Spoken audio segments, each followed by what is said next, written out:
Olá! Hoje a gente vai mergulhar em uma experiência que todo mundo compartilha, mas talvez de um jeito um pouco diferente. Vamos repensar o trânsito. Sim, o trânsito, e descobrir que ele é muito, mas muito mais do que só carros andando para lá e para cá.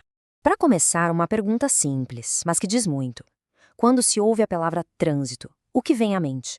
Assim, de bate-pronto, qual é a primeira imagem, o primeiro sentimento que aparece? Pois é, para muita gente a resposta vem na hora, né? É carro, caos, o medo de acidentes, aquele monte de regras para tentar organizar a confusão e, claro, a ideia de mobilidade. Tudo isso faz parte, sem dúvida. Mas, acredite, isso é só a pontinha do iceberg. Então, vamos um pouco além dessa primeira impressão. O conceito oficial de trânsito é bem mais amplo e, sinceramente, muito mais interessante do que essa imagem de caos que a gente costuma ter. Essa aqui é a definição formal que vem lá do Conselho Nacional de Trânsito, o CONTRAN. E o ponto mais revelador aqui está na primeira palavra, percebeu? Pessoas. Não é veículos nem carros, é pessoas. E esse pequeno detalhe, ele muda tudo. Então, o ponto principal é este. Trânsito não é só sobre máquinas se movendo. É, na verdade, um sistema social super complexo. É sobre gente, sobre veículos de todos os tipos e, sim, até animais, todo mundo dividindo um mesmo espaço. Para se mover, para parar, para estacionar. É um sistema vivo, pulsante. E é isso que nos traz para a ideia central de hoje. E se a gente parasse de enxergar o trânsito só como um problema de engenharia e começasse a ver como um espaço de convivência, um lugar onde a gente interage o tempo todo uns com os outros? E aqui está a grande virada de chave. De um lado, a gente tem a visão mecânica, né, focada em velocidade, eficiência, regras.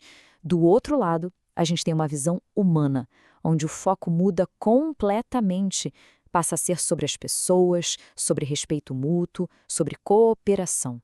É uma mudança sutil de perspectiva, mas com consequências gigantescas.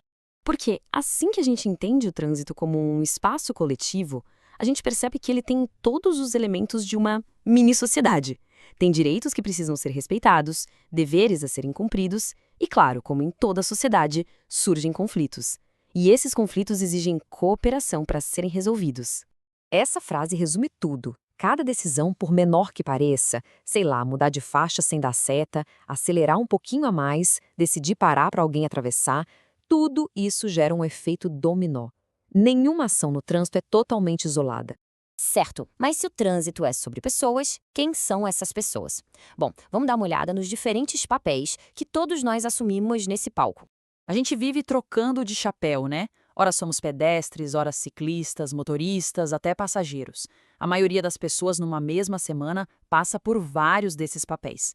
E cada um deles vem com suas próprias responsabilidades que contribuem para o bem de todo mundo. Agora, vamos pensar juntos em alguns dilemas do dia a dia. Primeiro cenário: uma pessoa atravessa a rua correndo bem longe da faixa de segurança. Se acontece um acidente ali, de quem é a culpa? Segundo caso, quem está dirigindo dá aquela espiadinha rápida no celular com o carro andando. A pergunta é, quem exatamente está em perigo naquele momento? E um terceiro, um ciclista resolve pedalar na contramão numa rua de bastante movimento. Porque isso é um risco, não só para quem está na bicicleta, mas para todo o ecossistema ao redor. E aqui vem a chave para responder todas essas perguntas. A nossa primeira reação é sempre querer apontar um culpado, né? Mas a verdade é um pouco mais complicada. No trânsito, a segurança é uma construção coletiva. A responsabilidade é compartilhada. A escolha de um afeta a segurança de todos. Quando a gente entende isso, tudo muda. A educação para o trânsito deixa de ser só sobre decorar placas e regras. Ela se transforma em algo muito maior, na formação de cidadania. E por que isso é tão importante? Porque essa ideia de cidadania no trânsito é o que pode, de fato, reduzir acidentes.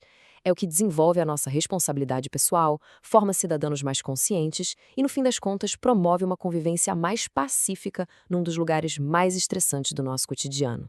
Então, vamos recapitular a jornada. Primeiro, a gente viu que o trânsito é sobre todo mundo, não só sobre carros. Segundo, entendemos que ele é um espaço de convivência.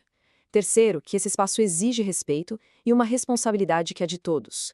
E o grande final, a verdadeira educação transforma um simples comportamento numa atitude de cidadania. E para fechar, fica aqui uma reflexão. Se o trânsito é um reflexo de como a gente interage, um espelho da nossa sociedade, o que o jeito como nos comportamos nas ruas disse sobre nós como comunidade? Fica aí a pergunta para se pensar na próxima vez que for sair de casa.